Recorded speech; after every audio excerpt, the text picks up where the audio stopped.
Hi guys, இன்றைக்கி ஒரு mini vlog பார்க்கலாமா? காலையில் ஏர்லியாகவே எழுந்திரிச்சு நேட்டிவ் போகலாம். அங்கே வந்து முருகர் டெம்பிள் இருக்குது டியூஸ்டேயில், அதனால அங்கே போகலான்னு சொல்லி முடிவு பண்ணியாச்சு. போயிட்டு தாத்தா தான் கோயிலுக்கு கூட்டிகிட்டு போயிருந்தார். நல்ல முருகரை வந்து பக்கத்துலேயே இருந்து பார்த்துட்டு சூப்பராக தரிசனம் முடிஞ்சுது. அதுக்கப்புறம் தாத்தா பாட்டி வீட்டுக்கு வந்துட்டோம். வந்ததுக்கப்புறம் என்னென்னு பார்த்தீங்கன்னா, அங்கே சுற்றியுமே நிறைய மரங்கள்லாம் இருக்கும். பார்க்கவே வந்து சூப்பராக இருக்கும், ப்ளசண்ட்டாக இருக்கும். மரங்களில் வந்து நிறைய பூவுமே வச்சுருந்து இந்த எல்லோ கலர் ஃப்ளார் இந்த பட்டு பார்த்திங்கன்னா நம்ம வந்து சின்ன வயசில் அப்படியே தட்டி தட்டி சவுண்டு வரும், அந்த மாதிரிலாம் விளையாண்டுருக்கோம். அப்புறம் வந்து குருவியுமே கூடு கட்டியிருந்தது, அதையுமே கொஞ்சம் நேரம் பார்த்துட்டு இருந்தேன், சிட்டுக்குருவி கூடு. அதுக்கப்புறம் வந்து முல்லைப்பூ நிறையாவே இருந்தது. முல்லைப்பூ வந்து எப்படின்னா இங்கே வந்து சின்னதாக தான் இருக்கும், பார்த்திங்கனாவே உங்களுக்கு தெரியும், ரொம்ப பெருசாலாம் நீளமாக இருக்காது, குட்டியாக இருக்கும், ரொம்பவே வாசமாக இருக்கும். அதையும் பொறிச்சிக்கிட்டேன். அப்புறம் இது வந்து ஜாதி மல்லி சீசன் இப்போ தான் ஸ்டார்ட் ஆகும் போல், அதனால் இப்போ தான் பூ வைக்க ஸ்டார்ட் ஆகிருக்கு.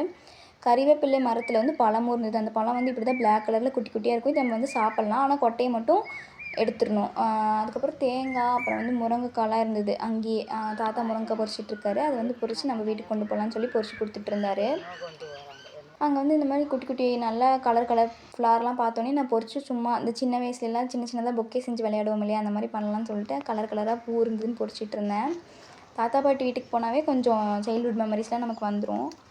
அங்கே பொறிச்சு இதுதான் என்னோடய ஃப்ளார் பொக்கே எப்படி இருக்குன்னு சொல்லி கமெண்ட்டில் சொல்லுங்கள். அப்புறம் கொஞ்சம் சீட்ஸுமே இருந்தது, அதையும் நம்மளோட கார்டனுக்கு தேவைப்படும்னு சொல்லி கலெக்ட் பண்ணிட்டு வந்தாச்சு. இப்படி தான் என்னோடய டே போச்சு. தேங்க்யூ ஃபார் வாட்சிங்.